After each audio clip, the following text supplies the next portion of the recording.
Hi, Katie. This is Sister Finch. I was just looking over the what you submitted here for your color comp, um, and then I read over your comments that you made in the discussion board, and I have to agree with the comments and the your own um, feedback, I guess, that you gave yourself. Um, so this is one thing I noticed is first I was trying to figure out your color scheme, and I'm like, okay, I mean it's definitely triadic, and you actually did a really good job mixing these tertiary triadic color schemes. I don't know if you realize that you did that on purpose, but with the um, red violet and the blue green and the yellow orange.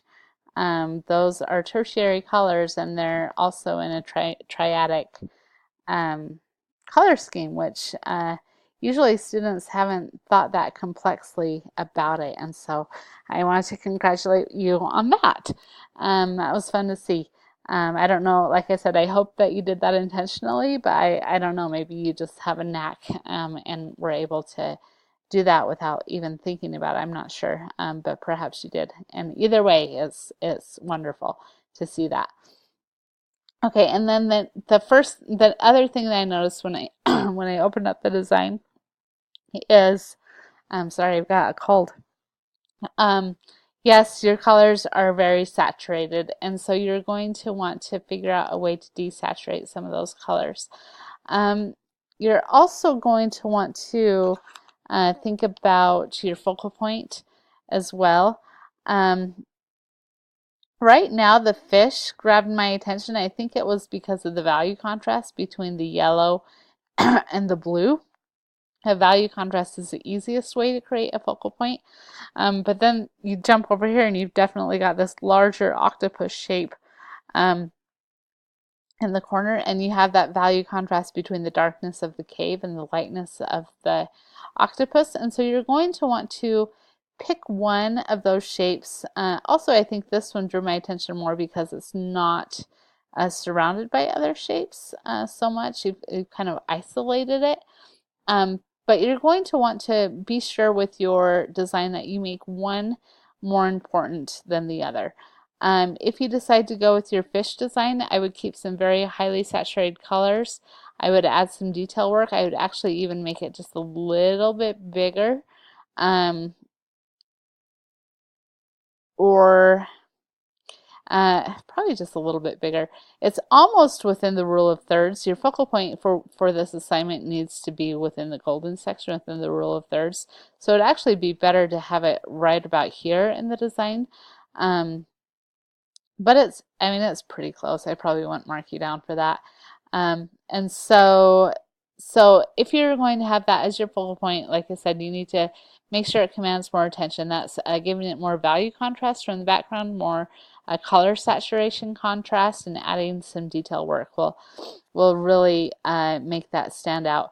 And then in order to subordinate some of these other shapes in your design, you're going to want to do the opposite. You're going to want to give it less value contrast. Perhaps you make, if you've got this dark cave, perhaps you make at least part of this octopus darker, so that you don't have as much value contrast. You're also definitely going to want to play with the color saturation as well. Other than that, I think you've got some really fun things going on here. You've got the shape of the octopus is really fun. You've got some nice coral going on. You've created a nice shape for your fish. And I think overall the design is looking pretty good. One thing that well, there's two things. Um, okay, so first of all, tangents. So tangents are where edges of shapes nearly meet. Um, or meet right at the edge. And so you've got a couple of tangents right here with the octopus tentacle, I guess, with and the edge of the design, and right here again. It's better to either give it a little bit more separation from the edge or to have it crop and overlap. Um, and those would both, either one of those would be both, they would both be good design moves. You could add a little bit of variety, have one of them overlap, one of them crop, or one of them be separated, I guess, and one of them crop. might be a good move as well. And then the other thing I was going to suggest, I was looking at the rays probably of sunshine that you have coming into the water.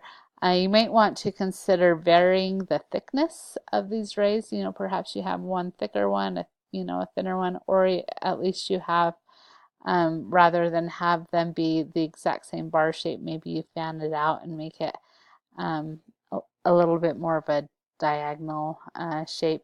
You do have a lot of contrast, value contrast still between these blues, which command your attention again back there. So keep in mind to keep your focal point, give it the most contrast, the most detail work, value contrast, saturation contrast. So as you're designing, keep that in mind. Here's another tangent I just noticed with this green shape. So it's better to have the fish probably overlap that and have this go behind. Um, you could vary the shapes of the greenery, make one thicker, one thinner, have different thicknesses and thin thinness. I don't know if that's word within the shape. So think thick, thin, big, medium, small, light, medium, dark values, etc.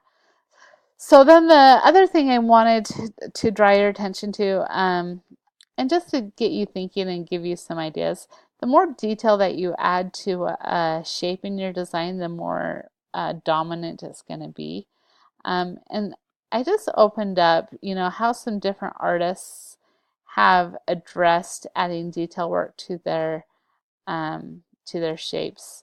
I just kind of Googled animal shapes and found a few examples. Here's one where these overlapping shapes, it kind of looks like they added some line work, but it makes it feel like they're cutout shapes that are, positioned and near each other to give it, um, that detail work and that um, to create those shapes. Here's another method, where you have different values, different shapes overlapping. And it's kind of a cutesy design. You can, do other kinds of designs with that. This is another way they use shapes, some line work, even created some texture by using, some value contrast here, some overlapping and layering of shapes, adjusting the values of the shapes within the shapes, etc. I just opened this up and I scrolled down and I wanted to show you this design because I wanted to show you the saturation, how they desaturated everything else in the design. And then they have this red. I mean, it's pretty saturated still. I mean, it's not red. It's kind of, goes down to pink a little bit. But it definitely stands out against this background. And also because it's a warm color against all these cool neutralized colors. Going back to your design, that's something that you could consider. Maybe you make the fish or the octopus blue and you make the fish orange if you want to keep the focal point as the fish, because then you've got this, a complementary color, warm, cool color, and that will create some contrast and make that even more important.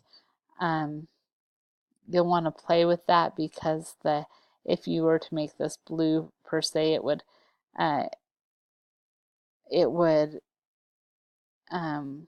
not create as much contrast right here between these two, but you might have to figure out something else, which you're going to want to anyway. The sand color that you have, you need to, on the rubric, it says to limit or to not use muddy colors. So that includes any variation of brown, essentially. And so I want you to stick with this color scheme. You can use non-representational colors in a design and it can work really nicely as long as you stick with a traditional color scheme. You can make this sand any color within your color scheme that you have going on here. Just stay away from browns It's okay to add a little bit of black white to the detail to make some detail work in your design. For example, like this, I would consider that detail work with the black. It's not overriding in the design. You wouldn't want to do something where it's completely uh, neutralized down to gray, but you can figure out how to use your color scheme. Like this is a yellow, orange, and green color scheme analogous. Um, so think about that. And I just wanted to show you, here's some other examples of how they use shape to create some different designs. I haven't scrolled down and looked at all these. That one's kind of fun. Um, so, so you might want to incorporate some of those elements in your design just to add a little bit more interest. Break up this octopus shape a little bit. Definitely add some detail to the fish shape and maybe even some of this coral. If you do adjust the plant life, you could do the same thing. Add lighter greens and darker greens overlapped on top of one another to create a little bit more interest. The easiest way to do that is probably with cutout shapes, but you can also draw them on there and paint it nicely, and that would work well too. So this is a really fun design, Katie. I hope that you have enjoyed this class, and I really look forward to seeing what you do with the final for this design. So let me know if you have any questions. The easiest way to reach me is with text. I do check the discussion boards a couple of times a week. I'll probably check it at least one more time this week. You could also email me. I get those usually within the same day. Text messages, I'll reply to you within the hour usually, and then emails might take me a day or two to reply, and then the discussion boards I'll check a couple times a week. So, considering it's due on Friday, just let me know if you have any questions. And I look forward to seeing what you do. Okay, bye.